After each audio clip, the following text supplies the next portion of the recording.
Attīstībai lielāko ļaunumu ir nodarījusi tieši ZZS mērķtiecīgā rīcība godīgas un tiesiskas valsts pārvaldes ieviešanā.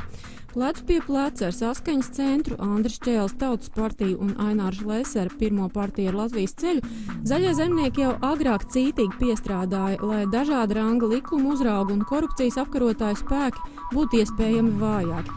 Iepriekšējās Saeimas laikā tika izbalsots Lembergam apsūdzības izvirzījušais ģenerālprokurors Jānis Maizīts, un par Lemberga apcietināšanu lēmušais tiesnesis Māris Vīgants tika sodīts neieceļot viņa augstākajā tiesā.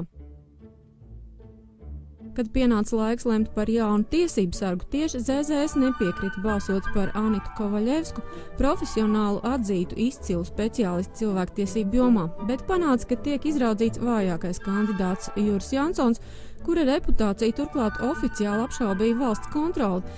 Arī fakts, ka par valsts naudas neliederīgu izmantošanu tiesības sargu kandidāts iepriekšējā darba vietā disciplināri sodīts, zaļajiem zemniekiem nebija šķērslis viņa likšanai tiesības sarga krēslā. Es pieņemu, ka tāda līdzīga mēroga soda var atrast, man liekas, ļoti lielai daudzumā patreiz esošā ministrija ierēģņu, ministru acīm redzot, vēl jau vairāk.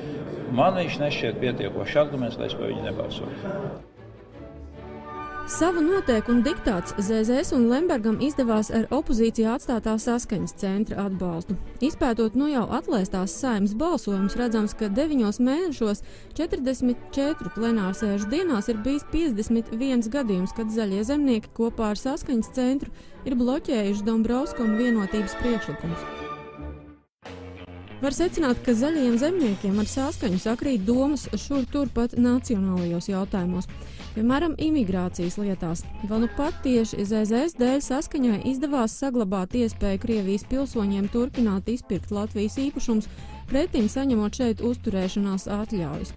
Visu Latvijai un vienotībai, kas gribēja pārtraukt uzturēšanās atļauju tirgošanu, neizdevās pārvarēt ZZS un Saskaņas bloka pretestību. Zaļie zemnieki un Saskaņa kopīgiem spēkiem bremzēja krimināla likuma sodu noteikšanu par netīras naudas izmantošanu politikā. Un ZZS ir sagādājuši lauvas tiesu no tiem iemesliem, kas noved pie Saeimas atlēšanas.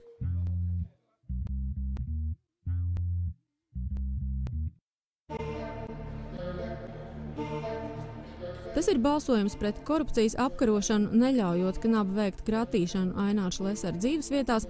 Tā ir vilcināšanās ar likuma spēku prasīt atklāt offšoros noslēptās naudas patiesos īpašniekus